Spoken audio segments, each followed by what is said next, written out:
Bonjour et bienvenue sur un nouvel épisode du podcast La Pointe. Je suis Christophe Augier, je suis en compagnie de Frédéric Durand. Bonjour Christophe, bonjour à tous. Cette semaine, on reste du côté de Malte puisque la sélection de l'équipe de France est tombée pour disputer le tournoi de qualification pour les championnats d'Europe de Belgrade au mois de janvier. On te parle aussi de la finale U18 qui avait lieu à Monaco et Monaco qui s'impose au prix d'un match très serré contre le Cercle des Nageurs de Marseille. Et enfin, un point sur le mercato français et européen. Allez, c'est parti.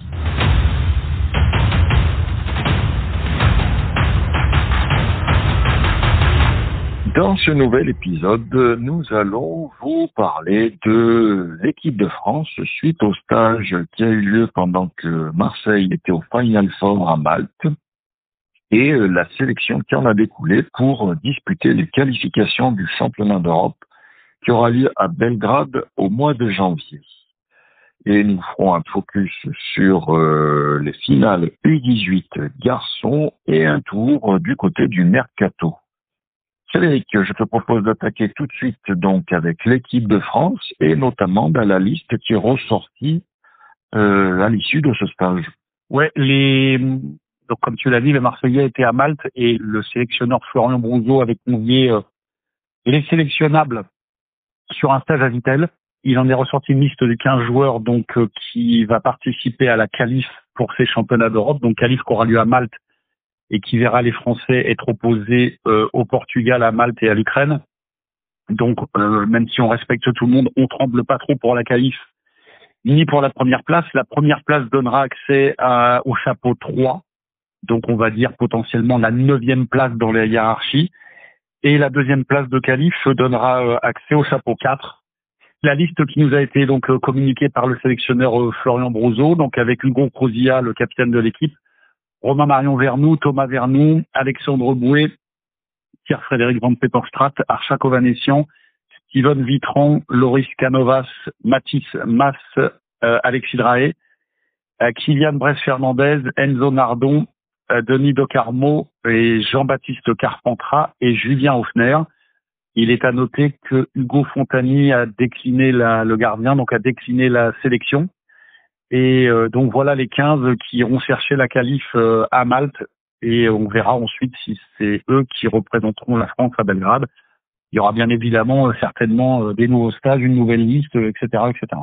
Alors il y a quelques peut-être absences un peu surprenantes, notamment au niveau des gardiens déjà. Notre meilleur représentant, on a vu, on a parlé plusieurs fois de la solidité d'Hugo Fontani dans le but, et là il n'est pas présent dans cette liste. Est-ce que c'est lui qui a décliné? Probablement, quand on connaît son niveau. Après, est-ce que peut-être une saison éprouvante, besoin aussi de souffler par rapport à l'enchaînement de tous ces matchs. Mais des joueurs aussi d'équipes qui ont joué les dernières places, Enzo Nardon Taverny, Carpentras Nice, Docarmo qui avait déjà fait pas mal de sélections. Bon, on sait que c'est un bon joueur puisqu'il était le meilleur buteur sétois, et qui a longtemps lutté pour la première place au classement des buteurs aussi. Après, on a les Strasbourgeois qui sont là, Vitran, Canovas, Mas qui ont fait une bonne fin de saison. Côté Aixois, Drahe, Brett Fernandez, des jeunes. Je pense que c'est plutôt un travail pour l'avenir, même si je pense qu'Alexis Drahe était quand même un peu moins visible cette saison. Puis il a été suspendu quelques matchs par rapport à l'année dernière. Je trouvais qu'il était peut-être un peu mieux connu des autres équipes aussi, donc mieux maîtrisé, mais moins impactant en tout cas sur le jeu aixois. Les Marseillais, toujours les joueurs habituels, je dirais. Un petit peu les commentaires comme ça de cette équipe. Peut-être quelques noms qui auraient pu se rajouter. Bachelier côté aixois qui a fait quand même une bonne saison, donc c'est peut-être étonnant qu'on ne retrouve pas peut-être à la place d'autres noms, mais après l'entraîneur a ses raisons, et puis pour arriver à monter la mayonnaise avec tous ces joueurs. Et aussi peut-être un peu surprenant, un joueur qui qui était dans ce groupe-là, bon, qui a été écarté juste avant les Jeux, mais c'est aussi l'absence d'Andrea Dionardi, là, qu'on a pu voir aussi sur le dernier match du Final Four à Malte. Peut-être tu as des infos, Frédéric, à ce niveau-là? L'info, c'est que c'est un secret pour personne. Andrea a annoncé qu'il ne souhaitait pas rallier l'équipe de France. Alors, je ne sais pas si c'est temporaire ou si ce sera définitif, mais en tout cas, pas sous les ordres de ce sélectionneur-là. Comme ça, les choses sont claires. Il est informé de sa position au staff. Et donc, voilà, les choses sont claires. Je suis un peu plus surpris par l'absence d'Hugo Fontani, mais pas tant que ça non plus. Et je suis également surpris de l'absence de Mathias Bachelier, qui, on l'avait dit au podcast, et puis quand on était allé sur les finales, a fait pour moi une très très bonne saison. C'était un élément de base de l'équipe d'Alexandre Don Simoni, qui les a quand même grandement aidés, qui les a portés jusqu'à aller en finale, avec ce rôle un peu obscur, mais pas si obscur que ça, hein, parce qu'il a été dans la lumière aussi. Je m'étonne un peu de son absence. Et puis voilà, je me suis prononcé sur Andrea et sur Hugo Fontani, qui fera. Il y a pas de suspense pour la qualif, hein, donc on va pas commencer à trembler. Mais c'est la première fois depuis très longtemps qu'Hugo est pas là, et c'est à noter. Pour moi, c'est pas anodin, et c'est à noter quand même. Après, est-ce que c'est pas lié aussi peut-être, sans aller sur remettre le niveau des autres équipes, hein, qui joueront leur qualif aussi et qui vont tout donner pour ça, mais est-ce que le niveau de l'opposition sur ce tournoi aussi peut-être peut permettre à Hugo ou peut-être d'autres joueurs qui sont pas encore dans cette sélection, peut-être d'en tester certains? Voilà, bon, Portugal, Malte, Ukraine, quand on voit un peu les derniers résultats aussi de l'équipe de France, voilà, c'est sûr que c'est pas la Serbie, la Croatie, etc. Donc même si une qualif n'est jamais acquise, mais est-ce que c'est pas aussi une revue d'effectifs pour préparer la suite? Oui et non, Christophe, parce que sinon tu auras mis au repos Hugo Cousilla qui a des saisons plus longues que Hugo Fontani, qui est plus vieux, qui a 35 ans et qui est quand même là. Si tu te basais juste sur l'adversité pour envoyer une équipe, j'allais dire hybride, t'aurais fait reposer les gars qui jouent depuis très longtemps 12 mois sur 12. Et tu t'aperçois que Hugo Cousilla et comme d'autres sont là. Pef, ça fait très longtemps qu'il est de tous les stages. Je parle pas nécessairement de Thomas, Alex et Romain, parce qu'ils sont plus jeunes. Pef, c'est un 92, il a 33 ans. Si tu avais eu besoin, il a le même âge que pas peu de choses près qu'Hugo Fontani. Si tu avais eu besoin de faire souffler des gens en fonction de l'adversité, tu aurais laissé ces gens-là au repos. C'est pas le cas. Donc Hugo Fontani, il vient pas parce que l'adversité est pas bonne. Il vient pas après, je connais pas les raisons, hein. Il y a peut-être des trucs extra-polo ou intra-polo. Quand je sais pas, je veux pas trop me prononcer, mais en tout cas, il est pas là. Oui, non, mais c'est vrai que peut-être d'autres comme Hugo, on sait que voilà, il est plutôt plus proche forcément de la fin que du début de carrière par rapport à d'autres. Mais après, peut-être ça reste le capitaine aussi, donc peut-être garder quand même une certaine base, une certaine assise pour construire cette équipe. Après, là, quand je vois un petit peu ces noms-là, je me dis que peut-être aussi, en termes de jeu, je pense que Thomas devrait peut-être retourner jouer à la pointe, alors qu'on avait vu que sur un peu les dernières sorties, équipe de France, il jouait plutôt poste 4 par là, donc peut-être aussi quelques questionnements au niveau de l'organisation tactique de l'équipe, mais bon, ça après on verra. Je pense qu'il y a peut-être un plan de jeu qui est et un plan de stratégique qui permet d'évaluer l'équipe et de la faire progresser pour être en forme et avec une base de jeu pour Belgrade. Non, mais Thomas, son repositionnement en poste 4 vient quasiment uniquement du retour de Mike Bodegas en équipe de France. La pointe à ce moment-là était plus ou moins partagée entre Thomas, Rémi Saudadier, des fois Enzo aussi y allait. Et le retour de Mike a fait que Thomas s'est retrouvé à la périphérie. Là, t'as pas Mike, t'as pas Rémi Saudadier, en pointe, t'as quand même pas grand monde pour pouvoir y aller. Donc bien sûr qu'il va s'y coller. Il ira en pointe vraisemblablement pour ce tournoi et pour la suite. Focus aussi donc par rapport à cette équipe. Donc on s'était posé la question il y a un petit moment aussi sur qui allait entraîner, puisque le sélectionneur actuel était candidat au poste de DTN. On sait que ça avait généré une polémique, une petite polémique, mais plutôt en interne, puisque le ministère a refusé cette candidature. Donc on a potentiellement, on va dire, un DTN. Il faudra qu'on suive un petit peu ce dossier-là, un DTN par intérim. Du coup, le poste n'a pas été pris et donc du coup, l'entraîneur reste entraîneur de l'équipe nationale et donc de la suite là sur ce tournoi de qualification et probablement, faut espérer au moins jusqu'à Belgrade 2026. Ça te paraît pas bizarre, Christophe? C'est assez rare quand même qu'un ministère retoque une proposition de poste de DTN. Bon, écoute, moi certains questionnements par rapport à ça quand même. C'est pas anodin non plus pour moi. On verra, mais c'est assez rare quand même qu'un président de Fédé propose un DTN et que le DTN soit retoqué assez fermement quand même. Donc, écoute, Florian Brouzot qui avait prévu de prendre une autre voie, reprend l'équipe nationale. Et puis, écoute, on verra ce que ça donne.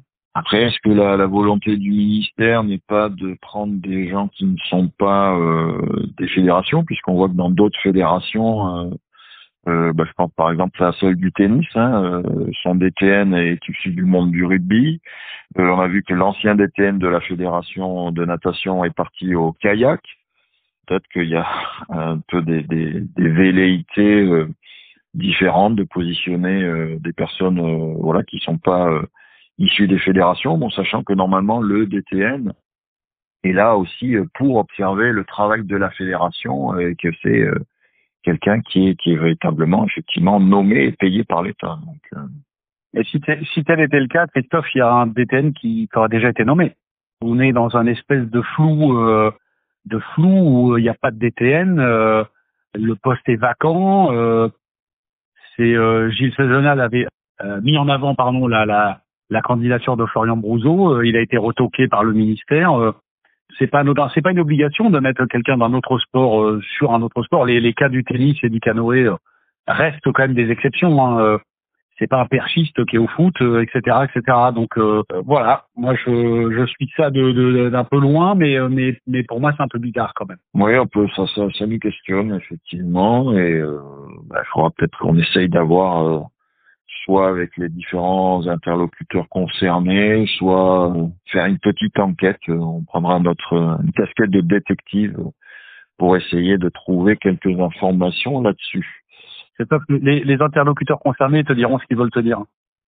Voilà. Oui. Donc, je pense qu'il vaut mieux prendre la casquette. Je pense qu'il vaut mieux prendre la casquette.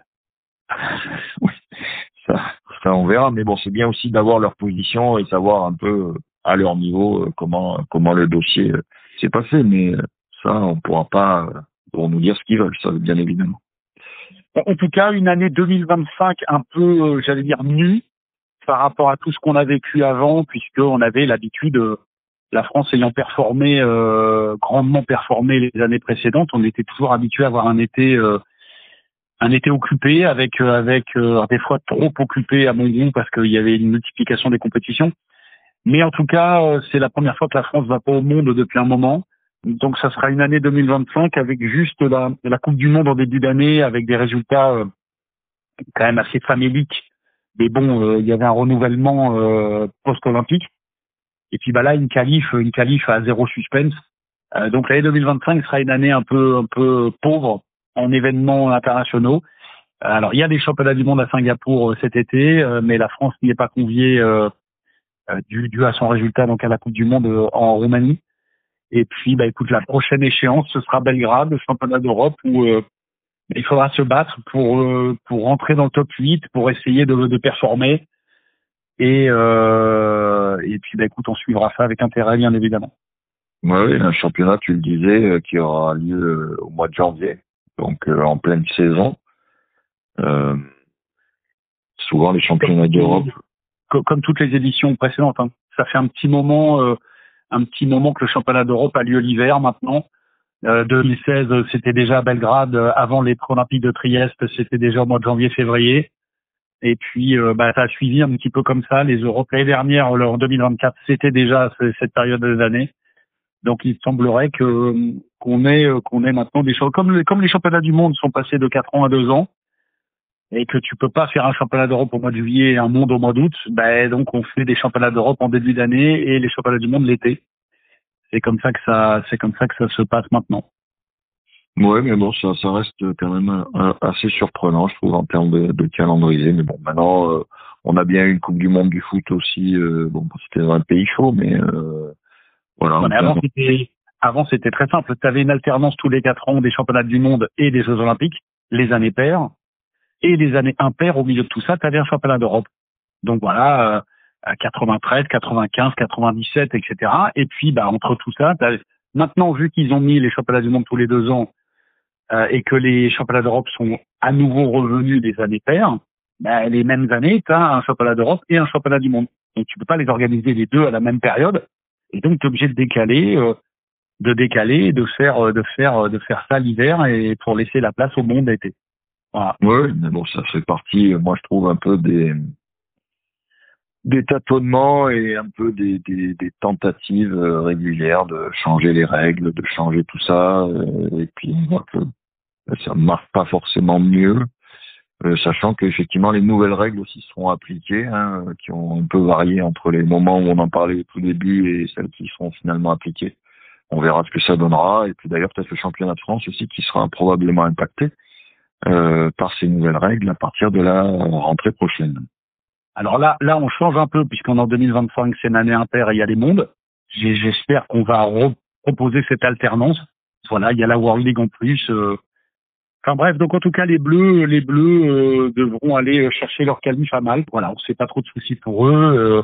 Il faudra que le job soit fait, bien fait. Et puis écoute, ouvrir une nouvelle page, un nouveau cycle à venir. Et puis ils enchaîneront aussi avec un stage juste après aussi à la suite de cette qualification. Je te propose qu'on passe donc au final du championnat de France U18 garçons, puisque c'est un championnat qui nous intéresse parce que c'est des joueurs qu'on a pu évoquer dans nos différents podcasts, que ce soit des joueurs qui ont pu évoluer en élite ou des joueurs qui ont pu évoluer en National 1, et on verra l'importance aussi d'évoluer sur des équipes premières. C'est un peu la relève, que ce soit dans nos championnats ou aussi en équipe de France. Donc, on voulait faire un petit focus là-dessus. Donc, Frédéric, qu'est-ce que tu peux nous dire sur ces finales U18 ? Écoute, j'ai fait la piscine Louis II pour tout le vendredi, samedi, puisque les demi-finales avaient lieu vendredi. Et les finales et petites finales samedi. Le plateau, c'était Monaco, Marseille, Aix-en-Provence et Tourcoing. Les demi-finales qui ont eu lieu vendredi, Marseille a passé Tourcoing. C'est pas démérité Tourcoing qui s'est accroché, mais qui paie dans le déplacement au fur et à mesure que le match avance. Et justement, le déplacement, c'est quand même la force des Marseillais. Donc Marseille a obtenu sa qualification de manière tout à fait logique. Et puis dans l'autre match, qui était, certains l'annonçaient un peu comme la finale avant la finale, mais à tort à mon avis. On avait Aix-en-Provence donc privé quand même de Kylian Bress-Fernandez qui était retenu, qui était dans l'avion pour Malte au moment où le match se jouait, donc avec les A. Donc évidemment qu'il y a une grosse absence. Et donc Monaco, qui est l'équipe de N1, si tu enlèves Florian Payan, le capitaine, c'était l'équipe qui évolue en N1, donc qui recevait.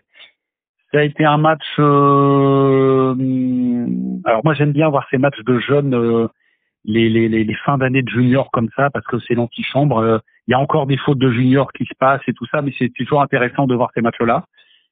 Il y a eu 43 fautes graves dans le match. Alors je vais me faire l'avocat des arbitres. Un match difficile à arbitrer. Les 43 fautes graves, pour moi, y sont.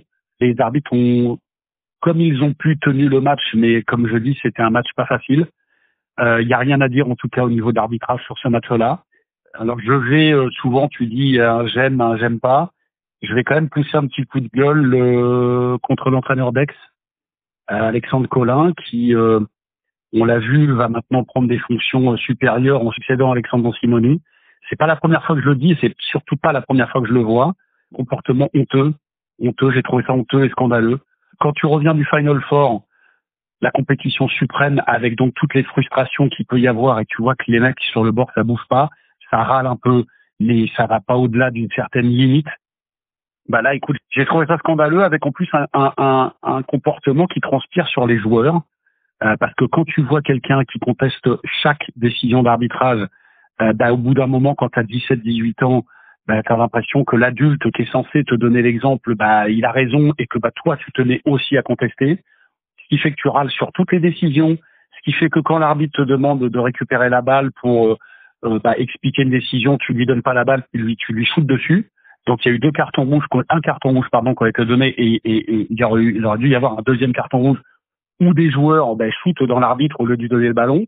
Tout ça avec une nervosité extrême, alors que s'il regarde bien la feuille de match et le tableau des fautes, Monaco était plus sanctionné que Aix. Il réclamait un équilibre des fautes, alors qu'il y avait 14 fautes graves contre Monaco et 9 contre Aix, avec un comportement scandaleux. J'ai vraiment pas apprécié, et je trouve que quand tu es entraîneur, tu représentes pas toi, tu représentes un club, une identité, un travail qui est fait, et je pense que les dirigeants d'Aix devraient quand même calmer un peu le truc. C'est pas la première fois, et je trouve ça complètement hors de propos. C'est pas de la faute des arbitres, c'est pas de la faute de Monaco si Aix aura 3 pénaltys dans le match, ce qui leur a permis quand même de grandement tenir le score. Et puis, écoute, l'apothéose de tout ça, c'est un carton rouge qui lui est donné, qu'aurait dû lui être donné, mais bien avant. Ils ont été très cléments, les arbitres, avec un gars qui refuse de quitter le banc pendant 10 minutes. Donc, premier arbitre qui, encore une fois, qui est bien arbitré. Le premier arbitre qui n'arrive pas à lui faire entendre raison. Le deuxième arbitre non plus. Le délégué Pascal Planchon qui se déplace, qui fait tout le tour et qui lui demande de quitter la piscine et qui refuse. Mais à un moment donné, il faut lui mettre du match. Si lui met du match, ça va le calmer. Et donc, c'est Jonathan Guesquière qui était au bord du bassin qui finalement arrive à lui faire entendre raison et qui quitte même pas la piscine, qui va juste se placer derrière alors que normalement, tu dois quitter la piscine. J'ai trouvé ça pas à propos du tout et encore une fois, c'est pas la première fois. Donc, à un moment donné, écoute, je veux pas être méchant. Je pense que j'en ai dit assez. Mais à un moment donné, les melons, il va falloir quand même que ça se dégonfle et il va falloir quand même revenir à des attitudes un peu plus. Les U17, U18, t'es encore éducateur sportif, t'entraînes pas une équipe d'adultes où les mecs sont déjà des adultes, ils ont 28, 30 ans, ils sont formés. Là, t'as encore un aspect éducatif. Moi, je suis indulgent sur les erreurs dans l'eau, évidemment, mais l'attitude quand même, Christophe, faut pas déconner, quoi. Et c'est pas la première fois que je le vois, et c'est pas la première fois que je le constate, et je suis pas le seul, hein, mais il y a pas de, c'est indigne. Donc, j'ai fait assez là-dessus. Monaco a gagné 19-11, et j'en reviens juste une parenthèse. Quand à un moment donné tu prends ton rouge, que t'es à -8 au score, et qu'il reste 3 minutes, c'est pas comme si tu prenais ton rouge à 15-14 et que t'as besoin d'être sur le banc. Le match, il est joué à -8, tu prends tes affaires, tu t'éloignes, et puis on n'en parle plus. C'est ça la dignité. C'est ça être grand. Tu peux pas faire ça. Ça c'est des gars qui pensent que le jeu leur appartient et qui sont plus importants que le jeu. Donc bref. Donc Monaco a gagné 19-11, donc c'est qualifié pour la finale. Petite finale le lendemain avec Tourcoing qui était venu là quand même, je veux pas dire l'outsider, mais dans la hiérarchie, on va dire entre guillemets, qui était le moins bien classé, qui fait un match très courageux contre Aix, à tel point qu'il mène 14. Alors, il y a eu une fin de match, un scénario assez invraisemblable, qui mène 14-13 à 3 secondes de la fin. Aix-en-Provence égalise à 14-14, donc à 3 secondes, et croit tenir les pénaltys. Et puis sur l'engagement, il y a un tir qui rebondit et qui trompe le gardien, et donc Tourcoing l'emporte à la dernière seconde, 15-14, décroche le bronze. Aix finalement finit dernier. Il y a des leçons quand même à tirer de tout ça, et il faudra faire quand même attention, je répète, au comportement, parce que là on a dépassé l'acceptable.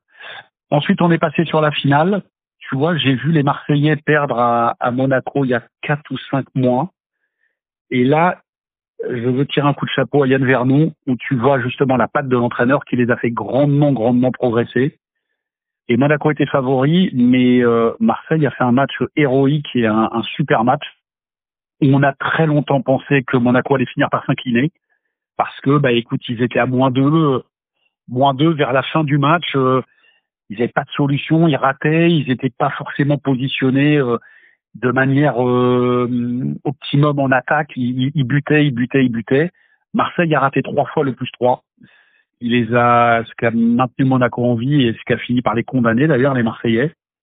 Et puis Dario Daschi a sorti 2 shoots de nulle part, une zone plus, un rebond diagonal, lunette, mauvais bras exceptionnel. Et puis juste après, une fin de possession, une fin de zone plus dans l'aile où il a pas d'angle, il attrape un poteau rentrant en diagonale qui a permis à Monaco d'égaliser.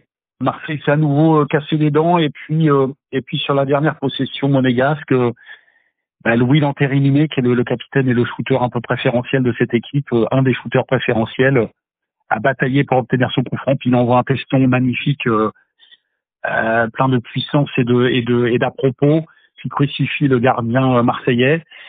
Et puis il reste un temps mort à Yann Vernou, il reste 24 je crois quand il marque Louis Lanterry et Marseille fait rentrer je joue le temps mort avec son gardien en supériorité numérique, il le négocie pas très bien. Et puis il y a un shoot qui part, qui est dévié, qui est contré et Monaco l'emporte dans une allégresse et une joie parce que écoute, la victoire est toujours plus belle quand tu reviens de loin, quand tu gagnes 14-5, écoute, tu sais que t'es champion 10 minutes avant la fin du match, c'est pas la même saveur, mais là, quand même, il a fallu batailler. J'ai trouvé des Marseillais vraiment valeureux et il manque de la rotation à Yann pour pouvoir espérer un meilleur résultat. Il le sait, on en a parlé. Et puis, tu vois, lui, par contre, je l'ai trouvé très digne dans la défaite. Et j'ai trouvé aussi Manuel Laversane et Julien Guillotot très dignes dans la victoire. Comme par hasard, c'est des joueurs qui ont joué à un certain niveau et qui savent ce que c'est de gagner et de perdre et qui comprennent comment ça se passe. Donc écoute, c'était un formidable spectacle, une très très belle finale, très bien organisée, un bon arbitrage, rien à dire. Et écoute, Monaco fait un beau vainqueur et Marseille vraiment un beau dauphin. Ils auront des regrets longtemps parce que c'est leur dernière compétition de junior et quand tu vois quand même la difficulté de se faire une place au sein de l'équipe première du cercle, je veux pas dire que c'est un peu la fin de carrière pour certains, mais ce sera difficile pour eux à moins de trouver une place sous un autre soleil. Voilà ce que je pouvais en dire de cette finale. Oui, si on rentre un peu dans les statistiques, hein, tu as bien décrit le déroulé du match. Donc Monaco avait très bien démarré puisqu'il menait en première période 3-1. À la mi-temps, on était sur un 5-5. Et effectivement, c'est -2 que tu disais avant la fin du match. C'était à la fin de la 3e période, puisque Marseille remporte la 3e période de 5-3, donc ce qui nous fait donc un 10-8. Et Monaco qui finit sur un 3-0 dans cette dernière période, donc qui a réussi à repasser devant et à finir donc champion de France U18. Avec une équipe pas mal composée de joueurs, tu l'as bien dit aussi, qui évoluent en National 1 et qui ont pu acquérir de l'expérience aussi dans des matchs un peu serrés, qui ont fait une très belle saison aussi en National 1 puisqu'ils finissent tout de même 3e pour rappel de ce championnat. C'est une aventure qui se termine pour les Monégasques qui sont ensemble depuis 10 ans. Donc je vais pas tous les nommer, hein, mais Lucas Barna, Dario Danowski, Lanteriminé, Matteo Agrefilo, le petit Malichev, Camille Gervieux, bien sûr, dans la cage, qui a été très bon.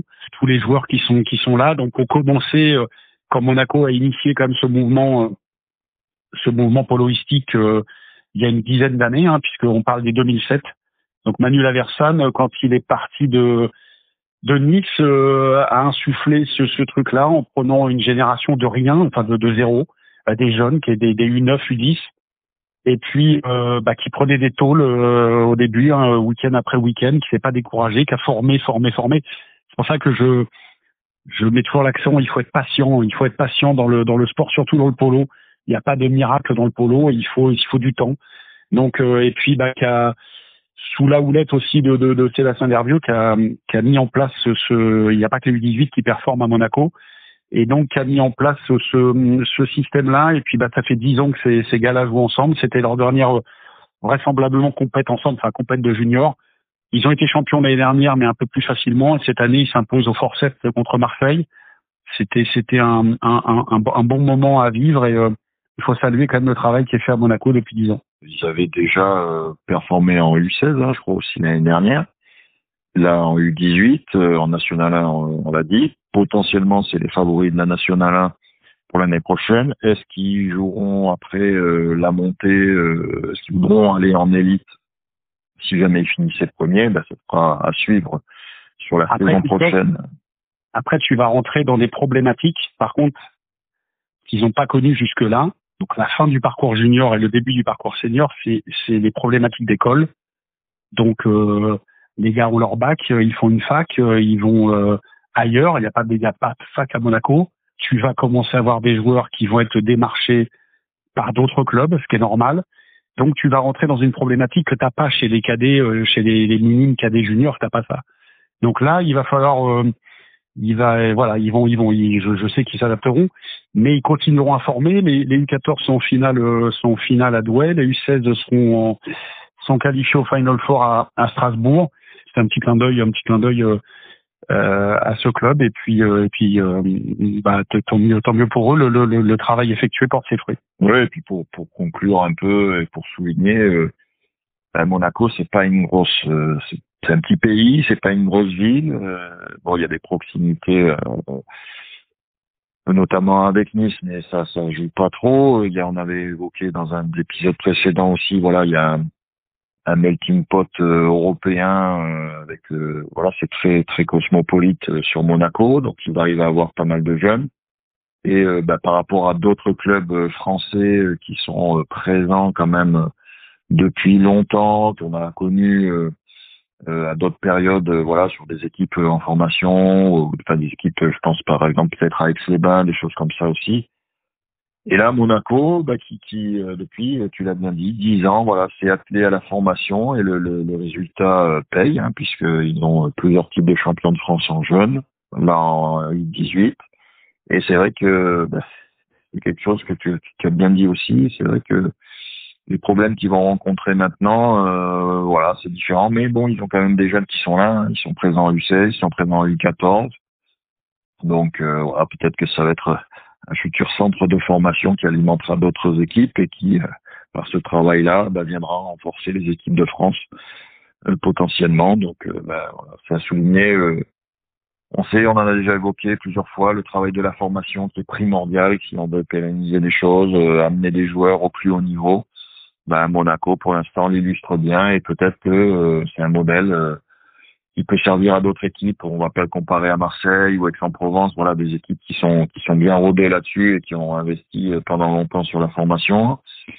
Là, peut-être, tu l'as dit aussi, un entonnoir qui se profile côté marseillais, que ces jeunes-là, à un moment, il faut qu'ils puissent aller plus haut, et que dans certaines équipes où ils peuvent être, c'est difficile. Donc, soit ils vont arrêter, soit peut-être ils auront la chance d'être identifiés et recrutés dans d'autres équipes et pourront continuer, s'ils le souhaitent, leur carrière de poloiste.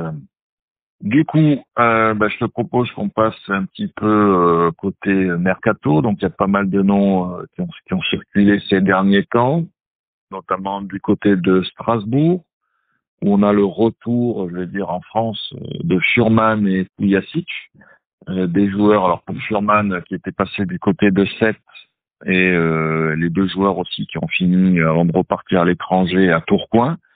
On sait l'histoire de Tourcoing. Là, maintenant, ça s'était passé quand Tourcoing avait abandonné au dernier moment parce que les effectifs étaient déjà bouclés dans les équipes. Mais c'est des joueurs qu'on va retrouver l'année prochaine dans le championnat français. Donc, Furman et Kujacic qui rejoignent la team Strasbourg. Ouais, alors Furman qui avait déjà évolué sous les ordres d'Olivier Chandieu à 7, qui est un joueur très intéressant, qui peut jouer, qui joue poste 3, qui a un bon shoot, qui est GIF en plus, donc qui comptera pas dans le quota d'étrangers. Et puis Kujacic, qui est un joueur que je suis depuis longtemps aussi, qui était un joueur qui me plaît beaucoup, qui a toujours été un joueur fin, rapide, élégant, qui fait rarement les mauvais choix, un joueur très intéressant, qui était parti en Italie, lui, juste après la débandade de Tourcoing, et qui rejoint notre championnat. 2 renforts de poids quand même pour Olivier, parce que il perd Kadovas, mais et Popadic et Petkovic, c'est sûr qu'il perd du monde. Mais je trouve en tout cas que ces 2 recrues-là sont pas mal, ils connaissent le championnat. C'est sûr que ça va apporter quelque chose à l'effectif. Il faudra, je pense que le recrutement est pas bouclé du côté de Strasbourg, Mais en tout cas, c'est pas mal. Bon mouvement pour l'instant du côté strasbourgeois. Côté Aix-en-Provence, 2 noms ont été annoncés. Donc, Matteo Lénard, qui vient du voisin marseillais. Donc, on sait qu'il y a des passerelles souvent qui sont entre les deux clubs sur des joueurs qui sont peut-être un peu bloqués au niveau de l'effectif de l'équipe première. Bon, Matteo Lénard qui a fait pas mal d'apparitions cette année en championnat, mais qui rejoint donc les effectifs aixois. Et un Américain, Jack Cavano, international universitaire, qui vient du championnat hongrois, qui était à Debrecen l'année dernière.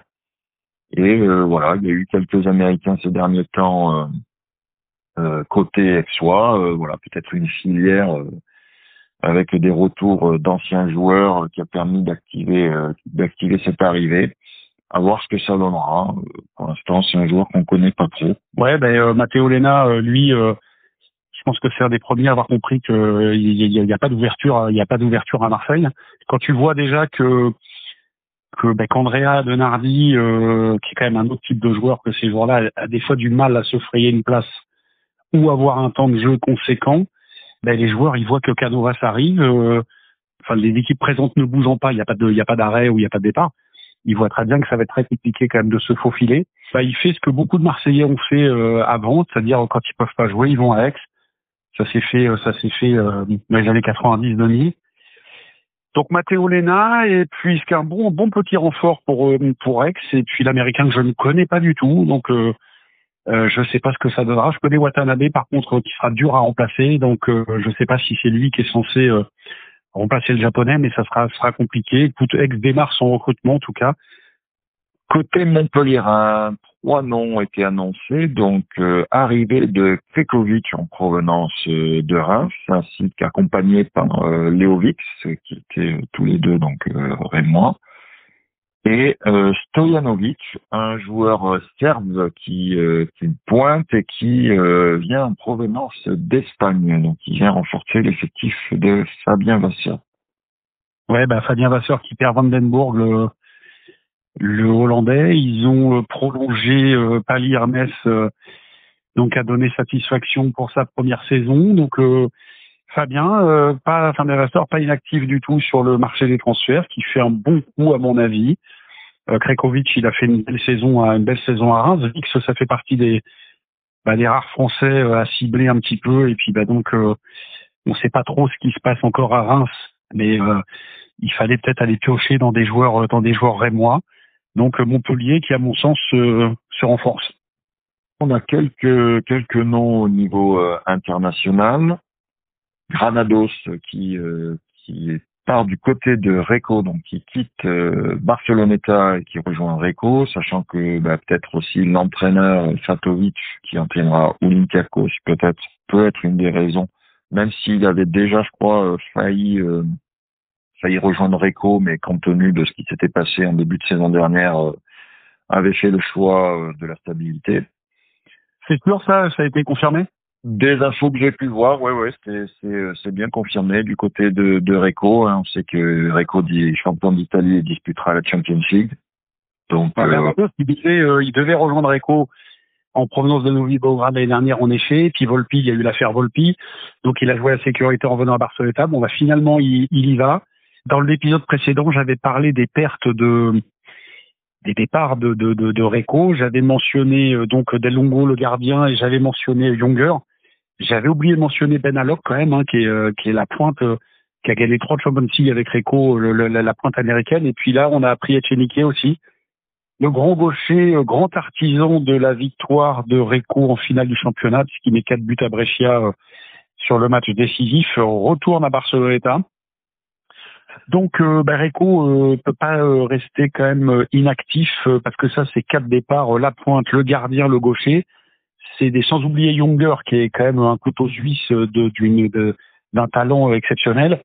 Ça va faire 4 trous énormes. J'avais dit que je pensais qu'ils allaient prendre Nicosia dans la cage. Je pense que c'est ce qu'ils vont faire. Ils ont pris Max Irving, l'Américain. Là, on parle de Granados. Bon, c'est sûr que Reco allait pas rester inactif sur ce marché-là, mais sur ce que j'ai vu encore au Final Four à Malte, Granados, c'est toujours c'est évidemment un joueur de classe mondiale. et qui leur fera beaucoup de bien. Je pense que le mercato est pas fini du côté de Recco. Mais écoute, c'est à noter.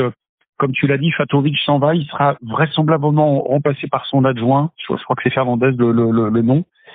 T'as vu, je ne sais pas si t'as vu aussi que Novi Beograd se déplume grandement. Ouais. Ils perdent les deux Grecs, Skoupakis et Vlachopoulos. Skoupakis part au Panathinaikos, qui a de grandes ambitions apparemment dans le championnat grec. On sait que le Pana, ça appartient c'est un club omnisport, mais au géant de la pharmacie grecque, donc il met beaucoup d'argent déjà dans le basket notamment. Donc ils prennent Skoupakis et Vlachopoulos va dans un club qui va être compétitif aussi l'année prochaine, c'est Radniki. Donc il quitte Belgrade pour aller à Radniki. Il faut savoir aussi que Gocic, qui a fait une finale et on lui a proposé de prolonger, mais avec un salaire inférieur, donc il a refusé quand même. Faut pas exagérer. Donc il y aura pas de Gocic sur le banc. L'adjoint ne prendra pas parce que l'adjoint est parti au CEA Bucarest. Donc Belgrade, qui avait été, comme je l'avais dit, un peu monté de toutes pièces, j'ai l'impression que ça commence à avoir quand même des petits soucis. Donc pas d'entraîneur, tu perds tes étrangers. Est-ce que Tchouk restera dans cette config-là? Je sais pas.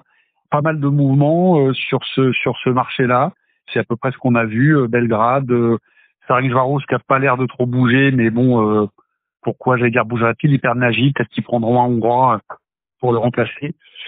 Et puis voilà, on en est qu'au balbutiement au début du mercato, mais il y a déjà quand même pas mal de trucs qui circulent. Et puis c'est sûr que ça va continuer à bouger dans le courant du mois de juin, juillet. On aura à nouveau des bilans à faire sur les forces en présence. Ouais, et puis bon, tu l'as dit, hein, Vlachopoulos qui rejoint Radniki, donc qui a gagné le championnat serbe. Il va être un candidat sérieux déjà dans leur championnat, mais aussi en Champions League, hein, parce que donc au-delà de Vlachopoulos, on l'avait dit dans d'autres épisodes, hein, c'est aussi Razovic, Perlajnovic, Dedovic et Randelovic, plus l'effectif. Il y a les deux Jaksic aussi. Ouais, donc ça va être costaud. Ça va être costaud. On sait que Marseille, forcément, en ayant goûté aussi au Final Four, ils vont avoir envie d'y retourner, mais avec Radniki, qui remplacera Novi Beograd et Recco en plus les renforts des autres équipes. Hein. Olympiakos, on sait qu'ils vont pas rester sur l'échec de la saison passée. Donc ça va être costaud et ça promet de belles confrontations. On espère que nos petits Marseillais seront en mesure de se requalifier à ce Final Four et continuer à nous faire des belles prestations comme on a pu voir cette année et remplir la piscine comme ça l'a été. Je pense que c'était difficile et c'est toujours difficile de se qualifier pour le Final Four, mais je pense que ça le sera encore plus l'an prochain parce que il y a des écuries. Recco est au Final Four tous les ans, enfin Final 8, Final Four comme on veut, mais Recco est toujours présent et est en train de construire une équipe pour être à nouveau présent. Donc ce sera compliqué. Et puis comme tu l'as dit, Radniki est en train un peu de prendre la place de Belgrade et Olympiakos sera là et tu auras toujours peut-être une petite surprise. Donc ce sera compliqué de rallier le Final Four. On sera derrière Marseille évidemment et en espérant que décrocher à nouveau une place dans le quatuor européen. Et voilà, donc on arrive à la fin de cet épisode. On espère que vous aurez pris du plaisir à nous écouter et on se donne rendez-vous mardi prochain pour un nouvel épisode. À bientôt. Merci, au revoir. N'hésitez pas à nous laisser vos commentaires. Si l'épisode vous a plu, vous pouvez noter l'épisode, le partager et pour ne pas manquer les prochains, pensez à vous abonner. À très vite sur La Pointe.